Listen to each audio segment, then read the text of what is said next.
My name is Ahmad Farah. I am a part-time marketing freelancer and entrepreneur. I have two simple questions. One at a time, brother. We allow only one question at a time. Okay. Please thank ask you. your first question. Okay, thank you. My question, since I've been involved with interfaith discussions with my non-Muslim friends, I have two difficult questions that I can't answer. So maybe you can help me. Can you please go ahead and ask your first question? So there is one Sahih Hadith that says that those who leave Islam can be killed.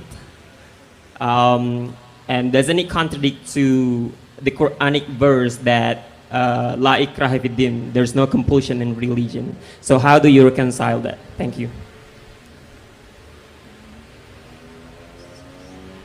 There was asked a question that there is a Sahih Hadith which says that those who leave Islam, they should be killed. And the verse of the Quran is referring to Surah Baqarah chapter 2 verse number 256, which says La ikraha fid din, there is no compulsion in religion. So isn't there a contradiction? When Allah says in the Quran there is no compulsion in religion, means you cannot force anyone to accept Islam at the point of the sword. You cannot take a gun and tell him accept Islam. You can't take a sword. So then you cannot force anyone to accept Islam. That is true. So if you force anyone to accept Islam, it is haram. That is another question. That once you accept Islam, you have agreed to follow the rules and regulation of the religion.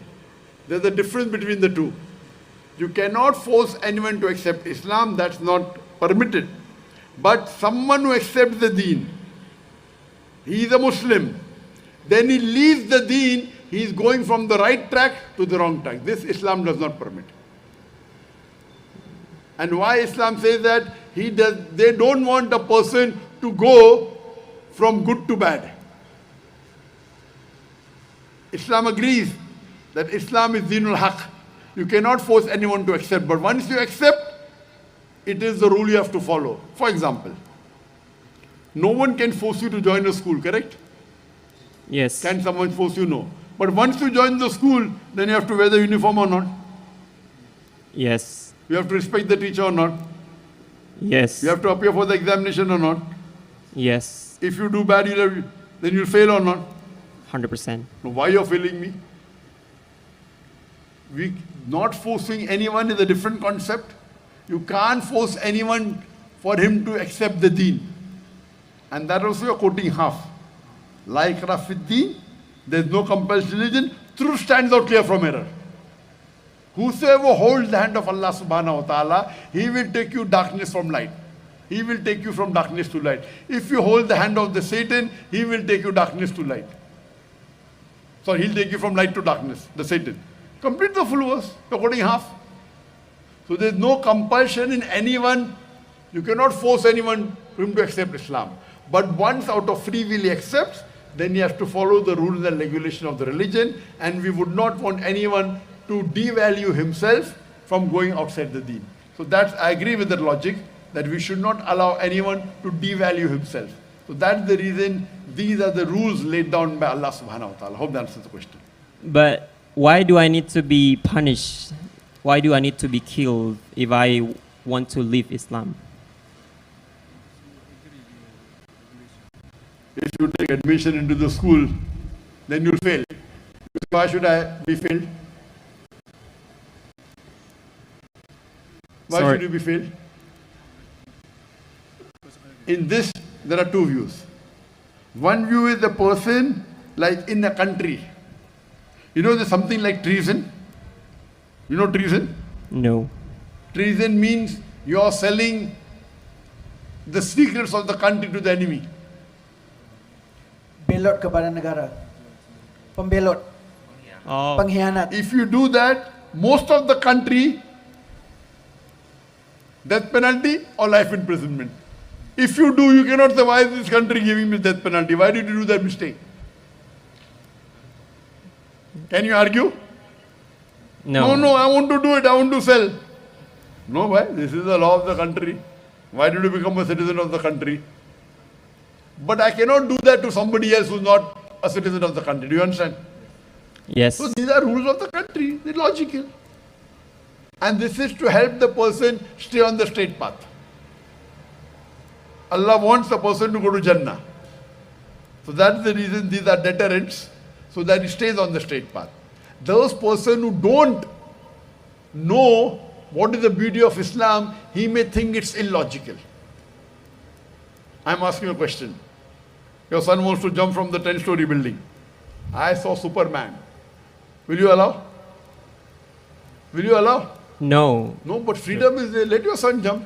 He say, I'm Superman. Superman jump, he doesn't die. What will you do? Allow him to jump? No. Why? Because You're a very harsh father. Maybe you slap him also, correct? yeah. Why? Why don't you slap him? Yeah, because I would rather slap him as opposed to Rather than he dies. Yeah. Here also better you die rather than you go to hell. Do you understand? Yeah. Thank you. Otherwise you go to hell. So we don't want Muslim people to go to hell. Yeah. Okay? Hope that answers the question. Thank you. Jazakallahu khairan. Can I go to the sisters? Why do conflicts and division occur more Conflict frequent- and division. conflict and division. Conflict and division occur more frequently among Muslim than between Muslim and non-Muslim. Does this indicate a failure Muslim to foster brotherhood? Thank you. Assalamualaikum warahmatullahi wabarakatuh. The sister asked the question that why does conflict and division appear more amongst Muslims and Muslims rather than Muslims and non-Muslims?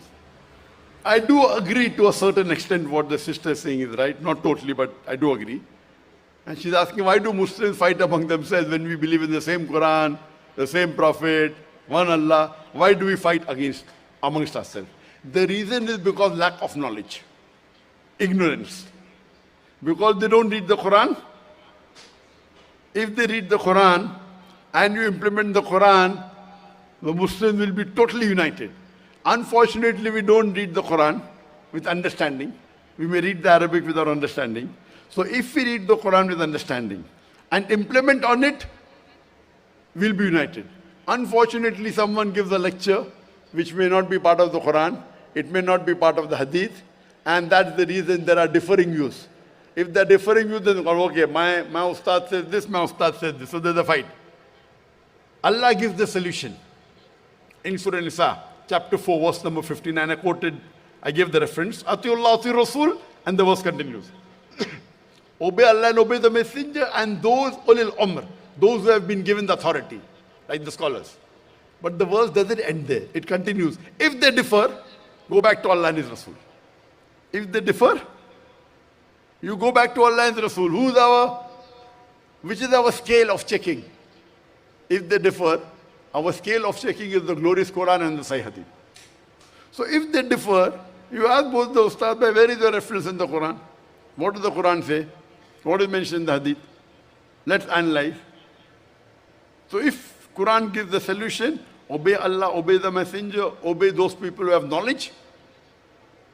But if they differ, go back to Allah and His Rasul. So we don't go back to Allah and Rasul, that's a problem. If you go back to Allah and Rasul, inshallah, we'll be more united and the differences will not be there. Hope that answers the question.